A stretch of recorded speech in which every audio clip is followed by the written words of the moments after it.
Hello everyone, Mr. Storkin here, and tomorrow is the Game Awards. The most important thing in terms of video games, where you find what's been the best of the year, presented by Jeff Keighley. Even though it's not going to be the same level as it was the last couple of years, we still can look forward to this year with some exciting game reveals and so forth. So, let's get to voting, shall we? Because I have some games I'd like to kind of vote them. Because I think there's some actually good options. I don't want to get into Game of the Year yet. I will save that for last, because I feel like it. But let's start with Best Game Direction, because we actually have some really good contenders here. Why? Well, we have Final Fantasy VII Remake, Ghost of Tsushima, Hades, Half-Life Zero Alex, and The Last of Us Part 2. I feel like there's maybe two you can automatically cut out, and it's a shame because these two games have great direction. Hades and Half-Life Alex. Between them, you have Ghost of Tsushima, Last of Us Part 2, and Final Fantasy VII Remake. Of them, I think The Last of Us Part 2 is going to win. But in terms of what I think is the best one that I had to vote for, it's not Last of Us Part 2. It's indeed the only game of these that I actually played. Final Fantasy VII Remake. Great direction, really good gameplay. I like what they were able to do with the formula of Final Fantasy VII, so I give it credit where credit's earned. It was pretty good. Now, best narrative. Again, in terms of the best one, I feel like Hades and 16 Sentinels is going to fall off the wayside. Well, I thought the story was great in Final Fantasy VII Remake. We didn't really have a conclusion to the story. I liked the story, but it didn't feel concluded or anything like that. Ghost of Tsushima is pretty good too, but I think The Last of Us Part 2 definitely takes the cake for best narrative. Last of Us always has some great narrative, story choices, and they're really well done. So I have to give my vote to Last of Us Part 2. Best art direction. Oh, Ori and the Will and the Wisp. Okay. I will say the art was nice in Final Fantasy VII Remake. The art was really good. Ghost of Tsushima, not so much. Last Part 2, not so much. When it comes to best art direction, I want to think of like what's the most creative, like Into the Spider-Verse. That has really great image quality and so forth. Unfortunately, I do have to cut out Ghost of Tsushima, Last of Us Part 2. Final Fantasy VII Remake stays in there because they kind of did the whole realism look with the anime look. That also has to go. But in terms of Hades and Ori and the Will and the Wisp, I had no idea Ori was part of this originally because I'm like, oh, I have to give it to Hades because Hades had the best art design. Now I'm like, oh, does Ori get it too? Because Ori had this really great use of colors and lights. You know, I'm going to have to give it to Hades this time around. I'm sorry, Ori. You were a close second, but I have to give it to Hades. Without a doubt. Best score and music? I have to knock Hades out from the get-go. Didn't find much of the music great there. You know what it's going to be. Final Fantasy VII Remake. I think, not only that, but I think Hollow, which is a great song, and so forth. I bet that is what the orchestra is going to play when they do the best game of the year. They're going to play that theme. Oh, I love the orchestra from the Game Awards. They're great. Where was I? Best audio design. I think I voted in this one. I voted beforehand, like just testing that thing out. Best audio design. That's the next one. I guess I'm gonna give it to Last of Us Part 2 because I feel like that was the better game in terms of audio. Ghost of Tsushima was a close second, though, because I felt like it was good. The sound quality wasn't as good as The Last of Us Part 2 was, and that's my opinion on that. Best performance. Oh god. Oh. I immediately. I wish this wasn't true. I have to cut out Dr. Suzu and Logan Cunningham in these two roles.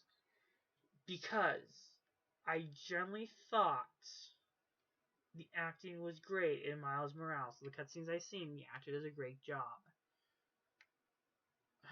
I have to cut out Ellie, though. She plays Ellie. Ashley Johnson. She did not give the best job. But the best performance? It's Laura Bailey.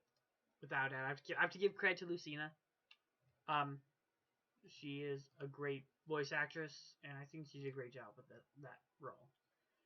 Games for impact. Now, I haven't played any of these games, and these are really just being like, oh, really emotional stuff. But if I'm going based off art direction, which I feel like I have to go for this. I'm going with It Found. That's my vote. Like, yeah, I'm going with It Found. Best ongoing game. I find it really funny that No Man's Sky is here, considering I was sent to die with all the lies that we were told upon its initial release, which downright breaks your heart. Apex Legends actually has a really good continuing following. I wish Smash Brothers was on here because that has a good following too. Destiny 2 kind of died. Warzone 2. I don't want to vote for Fortnite because I hate Fortnite as an individual brand. So, Apex Legends. EA, this is going to be the first Game Award you're probably going to win for the longest time. Best Indie. Really? You putting Fall Guys against Spelunky too? And Spiritfarer?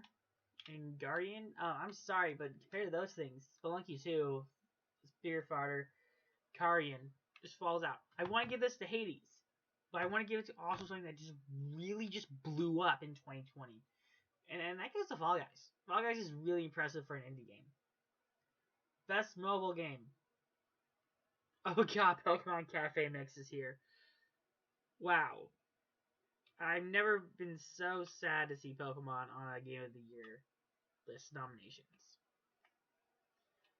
I don't think it's going to Call of Duty Mobile. I don't think it's going to go to Legends of Returning. I didn't know Genshin Impact was even on mobile devices. I want to play Genshin Impact. So I'll give Genshin Impact because I feel like it needs to get more attention. I'm going to vote for Genshin Impact. I really am. Best community support. Not Destiny 2 or Valerian. Not especially not No Man's Sky because we all know how well that worked out for them. I want Fortnite to die too, but I feel like this had the best online community by far, which is Fall Guys, without a doubt. Fall Guys had the best online community. Best VR game. I don't play much VR because I get sick of it. I generally throw up. Dreams is impressive. I don't think it should be the best VR game of the year. Half-Life Alyx maybe not. I would have to give it to the Marvel game scene with Iron Man because I think that was a better game. Innovation and accessibility. Okay. Of these ones, okay. I have to cut out two automatically. Grounded and Last of Us Part 2. Those are only on one console. They weren't really accessible. As much as Lockjaw Legion gets some crap, and as amazing as it looks, Ubisoft actually probably wins this category, because I'm going to tell you who it is. But I'm going to explain why I'm not going to give high for... I haven't seen it for much consoles. Watch Dogs Legion came out for both the PS4 and PS5. But, if I'm talking about the best game that was accessible for more than one console upon its release date, I have to give it to Assassin's Creed Valhalla, because not only was it available for Xbox One, Xbox Series, it was a launch title for the Xbox Series X, Xbox. It was also available for the PS4 and PS5. So I have to give it to that. The best action game. I want to give it to Neo too, but it's like, nope.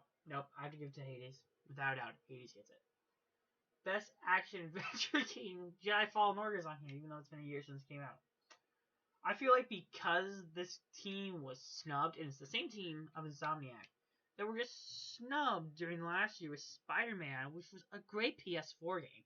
Probably the best in the PS4 library. I'm going to give it to Miles Morales because I feel like this team is phenomenal, and I think they deserve the recognition. So I'm going to give them this push. As much as I have not played Miles Morales, I've not played it, based on my scene, but Spider-Man PS4 was such a groundbreaking game, I want to give this team a push. Best role-playing game. Okay. Let's be realistic here. Who played Yakuza? No one. Who played Wasteland 3? No one. The top three in this category are definitely going to be Final Fantasy VII Remake, Genshin Impact, and Persona 5 Royal. We all know Persona 5 Royal is going to win, let's be honest. Genshin Impact's probably going to be third, but my pick is Final Fantasy VII Remake, because that was just a more fun game. I got to play that. I was just really sucked into it, unlike Persona 5 Royal, which was like, oh god, this is slow. Best fighting game. I want to generally know about Grand Blue Fantasy Versus. I really do, because that looks like an interesting game. Under Night in Birth EXE Late CLR looks pretty cool. I don't want to give it to One Punch Man. I want to give it to Mortal Kombat because Mortal Kombat was able to help its community and it has Rambo in it. So yeah, best family game. I find it very odd that Crash Bandicoot's on there considering it's a single player game and it makes you want to kill everyone. It's just it's a rage-inducing game. Mario Kart Live, maybe. It was really groundbreaking, to be honest, for what it is. Fall Guys, not really. I'm going to try to tell Fall Guys and Crash. Unfortunately, I think Crash should at least get some recognition. No. Minecraft Dungeon, no. Paper Mario is more of a single-player game, so I wouldn't even put it there, to be honest. If anything, the best family game is the only one here that's contended for Game of the Year, which is Animal Crossing New Horizons. Yeah, it's a generally nice game. As much as I don't like Animal Crossing and find the series very boring, it is a very beloved game, and it's definitely a family game. So yeah. Best Simmer Strategy. I haven't played any of these, so I'm just going to put Flight Simulator. I like how I vote. Best Sports Center Racing Game. I haven't played any of these. Where's Mario Kart? Let's see. I don't want to give EA any credits. As much as they're not credited for FIFA, they did do NBA 2K21. I'm just gonna give it Tony Hawk. Tony Hawk. You did a great job this year with this game, and put the Spider-Man skin in, please. Best multiplayer. Not Call of Duty, not Valorant. I think it comes to Animal Crossing, Among Us, and Fall Guys. I almost want to cross out Among Us because I'm like, no, that doesn't deserve it. Fall Guys, I think deserves it. I'm gonna give my vote to Fall Guys. Because they actually have a good online community and online support. Now this is where you lose me. Adobe, thank you for presenting this for creating. That is nice. Valkyrie, Tim the Tat Man. He's actually kind of cool. I have to give it to Alien Pierce. Why not? Why not? If I say so myself. Best debut game. I haven't played any of these. They all look nice. I'm gonna give it to Raji because it looks nice. Looks pretty. Best athlete. I do not watch much esports. When I do, it's Rocket League. But I think the best esports competition is definitely League of Legends. So I'm gonna vote for one of them. I like the name Canyon. I really do. I like Crimson X. Showmaker, he's a great guy. Canyon. Showmaker is legendary amongst the League of Legends community. Shotzi, Waizu. I like saying that, but I have to give it to Canyon because that's your name, buddy. That's an awesome name. I definitely judge this based off who I think has the best name, so just be like, oh, okay, that's where you're judging it off of. We have Sonic Krusty Park. I want to vote for him. I do. Fabian, Gabraz, Lothan, Zifa, Rambo is Raymond. I have to give it to the guy who's the funniest name, Krusty, because I want to sit here and say Krusty was the coach of the year. Best esports event. Overwatch is always handled poorly. I have to take that off. I'm sorry, but it's just always handled poorly. The only company that's able to really work their esports community and actually use it pretty well is the League of Legends. They're the best ones to handle it. The best. Esports game, without a doubt, because I want this game to die too. I want Fortnite to die. I'm not voting for it. Neither am I voting for any of the shooting games. I think League of Legends is still continuously the best esports game. And best esports host, I have to give it to James Dash himself. Without doubt, the other ones I just kind of slow and boring. James is fun. James is actually pretty entertaining. I watch a lot more of his content when he's hosting and all that. Get it. Now the one you've been waiting for. The one, the only Game of the Year. Unfortunately, because of this, I actually knocked two out. This is just how I think, like, okay, which two can I don't see winning. And that is Hades and Doom Eternal.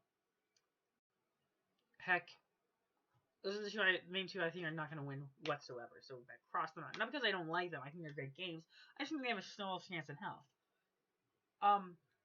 That being said, we got Final Fantasy VII, Ghost of Tsushima, Animal Crossing,